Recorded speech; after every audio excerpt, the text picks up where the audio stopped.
Hey yo, what's good YouTube? Welcome back to another video. Welcome back to the channel, man. So look, this is #1 on Trended. It's called Daycare Stories, and I'm guessing it is funny. So I should be checking out today. I know it's a little different from the normal content I upload, but I want to check it out. I want to see if I can get a laugh out of this and see if it's actually funny, bro. But if you guys new to the channel, make sure you guys hit the subscribe button down below. On the way to 2,900 subscribers. Other than that though, let's check it out, man. Oh, hello, my geeks and peeps, my explainers and entertainers of my little oodle-lollies. Rebecca Parham here. So, did you know I was a daycare kid? Probably not, because I've never mentioned it before. Makes sense, given that mom and dad were both working parents, and leaving one's infant at home alone is generally considered problematic. Now, I know it might be hard to believe, but I haven't always been the pinnacle of refinement and— What the? Hey, that, bro, she a girl, bro. She got hair on her legs. Maturity that you see before you today. No. As a kid, I was a bit of a rascal. For example, Everybody was. Now at this daycare we had a big playroom, and in this playroom there was a dark little alcove where custodial stuff and equipment was kept all the time, and one morning during playtime I noticed someone had left a large box there. Big enough for a child to hide behind. Now there's a concept that I call kid logic, and it's basically just a name for that randomness that kids possess, or the absurdity that is their reasoning sometimes. For example, when I saw that box, that's when my kid logic kicked in, and I said, I'm gonna hide behind that box for as long as possible and see what happens. This is a great idea. So when the adults weren't looking, I slunk behind the box and crouched down, hiding myself entirely. I must have stayed there for half an hour before playtime ended, and they ushered all the kids away to a different room for a new activity. And funny enough, the adults were none the wiser I was gone. I've beat the system. Now this is what gets me. It took an hour of me hiding before an adult came back to the room and visibly began looking around for something. Couldn't imagine what it might be. Now where did I leave that small child? Must be around here someplace. I peeked my head up over the edge of the box to watch, but that proved to be my undoing. I was spotted. I've been compromised. I got in big trouble for that, of course. I was clearly not good at getting away with things when I was a kid, as you'll see in the next story. Now, one time at this daycare, they brought in a whiteboard, and you were only allowed to draw on it with adult supervision. Okay, I won't draw on the board. Instead, I stole a green dry erase marker when no one was looking and proceeded to decorate my face. I didn't break the rules. They specifically said don't draw on the board. They said nothing about my face. I put the marker back and walked away, but was promptly spotted by an adult. Becca, did you do this to yourself? No. Did somebody do this to you? Yes. Who did it? Well, sheesh, I hadn't thought I had that far. And I honestly didn't even think to blame another kid. Instead, that good old kid logic kicked in, and I came up with the most foolproof story that was sure to get my hide out of trouble. I was minding my own business looking for something to play with, and then the markers came over and marked on my face. Nailed it. I will never understand how that daycare worker kept a straight face. But off to timeout I went. So, what are you in for? Disrupting the status quo? Whoa, I stuck gum up my nose. Something I haven't mentioned yet is that my sister Rachel also went to this daycare. And because she's 2 years older than me, she got to be in the big kids program called the Superstars. And I was so jealous that I took to calling them the Stupid Stars. Extra crispy on that burn there, little Becca. But one thing that will always be a significant memory to me is the day I discovered that the Superstars had a Nintendo. Better yet, they had Super Mario Brothers. And that, my little oodle-ollies, was the first time I ever saw a console video game. Bro, let me tell y'all about that right there, bro. Because it's like, when you're at daycare, they have games.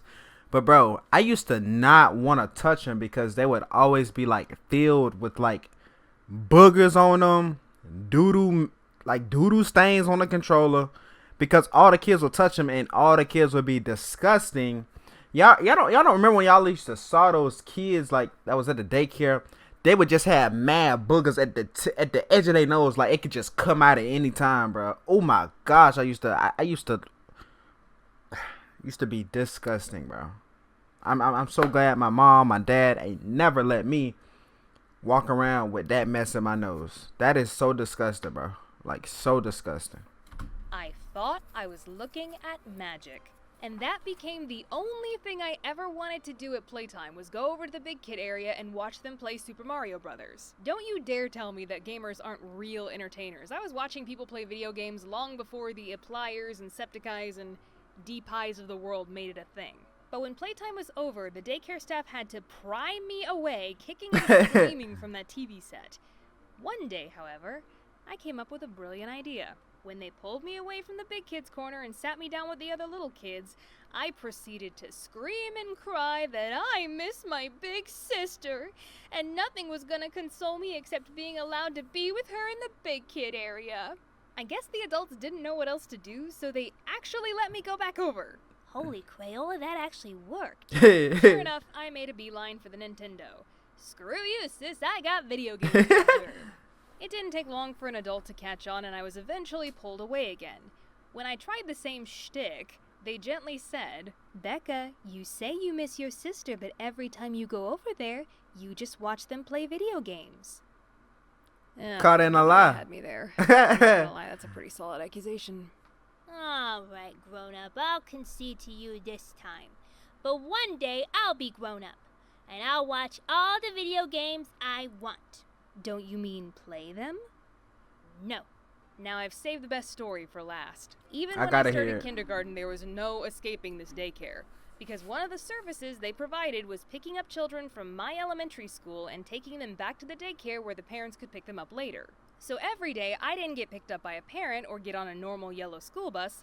I waited for a big white van. That sounds rather nefarious now that I say it out loud. But yeah, Rachel and I would wait for the van, pile in with the other kids, and go wait to get picked up at the daycare. And this was a routine my kindergarten teacher knew. She was a very good teacher and kept track of the way each of her students were supposed to. That van only, bro. I remember they would have that stuff at school. It was called like a AYP van, and it was like people were either walked, they rode car, the parents came pick them up, or they rode the bus, and then they had a van, bro. And like the van was like,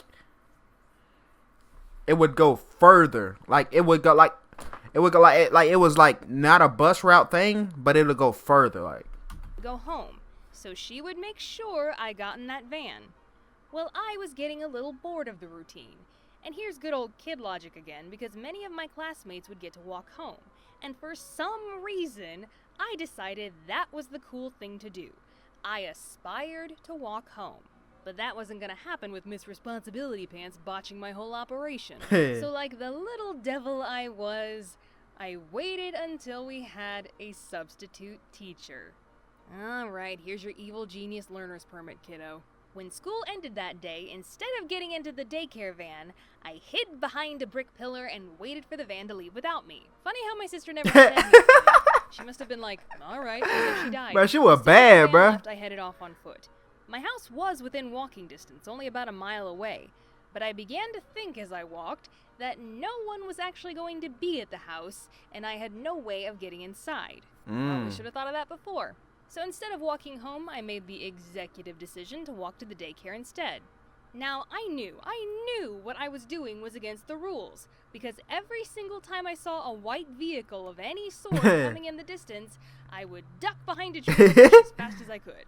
When I was so close that I could see the daycare up ahead, I noticed what was most definitely a white van approaching, and the only tree immediately available was thinner than me. So not only was this tree already insufficient at hiding me, but when I jumped behind it, I didn't think to put the tree between me and the line of sight of the van. So when the daycare staff approached, this is what they saw. I'm revoking that evil permit. They stopped the van, made me get inside, and guess That's who crazy. I found in the back seat? The snitch that ratted me out. Oh, My man. own sister. Crazy. How could you? We were brothers, you and I. Wait. And that is just a handful of examples That's of what a crazy. little monster I was. I talked to my sister about Hey man, look, that was extremely hilarious, man. I've never like watched this person before, and I obviously got to check out more stories of hers. Those are absolutely hilarious, man. But if you guys did enjoy the reaction, man, make sure you guys hit the like button down below. Make sure you guys hit the subscribe button. On the way to 2,900 subscribers. Other than that, though, it's me, We'll Call the camera. I'm out this time. Peace out. Love you guys.